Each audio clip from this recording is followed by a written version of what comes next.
Sam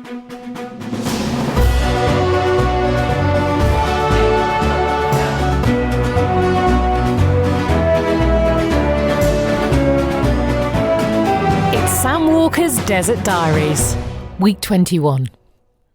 G'day from Australia, mate. Well, what a week.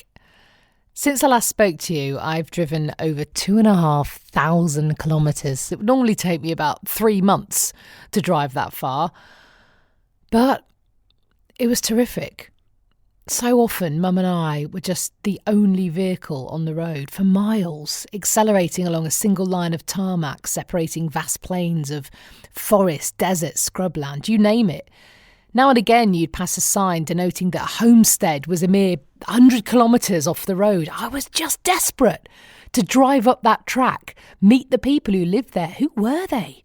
Why did they do it? What did they do there? How did they end up somewhere so remote? What on earth was their life like? But we kept on driving.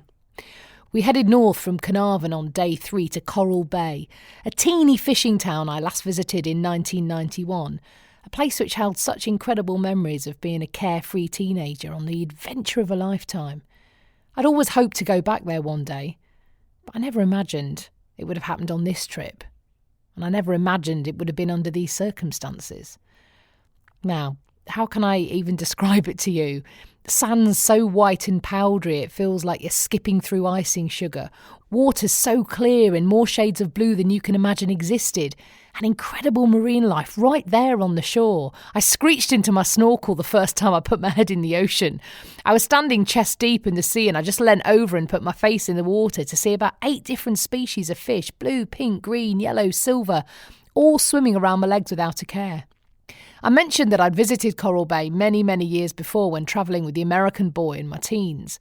And during times when my mum was resting, I went for walks and found myself sitting or standing in places that I'd been in the exact same spot under such different circumstances more than 25 years before.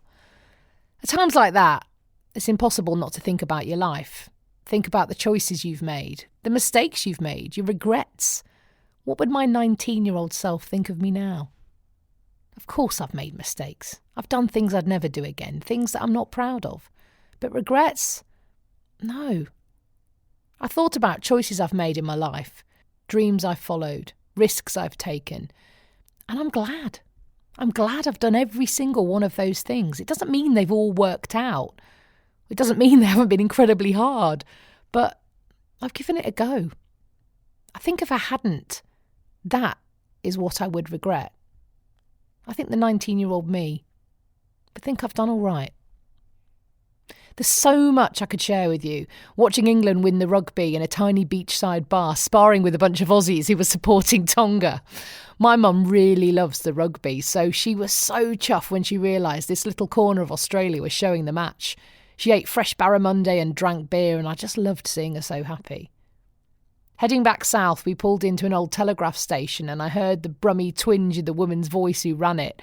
Turns out she grew up just a couple of miles from Mum in Birmingham at the same time. The world can be such a small place. She and Mum had a great time chatting and reminiscing. I'll be honest, at times it was really tough. Mum was only a week out of surgery and she was still getting really tired and on occasions she was in a lot of discomfort and pain. One night I lay away wondering if I'd just made a massive mistake taking the trip at all. Mum was crying out from the nerve damage from her operation. She'd had some hardcore painkillers, but they just weren't working. I thought, should we just have stayed at home? But then as Mum said, I'd still be in pain if I was in Perth, and we wouldn't have seen all the wonderful things we've seen. And it has been just magic.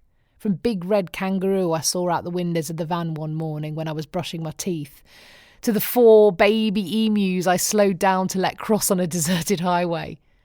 From the spectacular and slightly alarming Pinnacles Desert, which made me feel like I was in an episode of Doctor Who. I'm really sure those rocks were actually moving when I wasn't looking.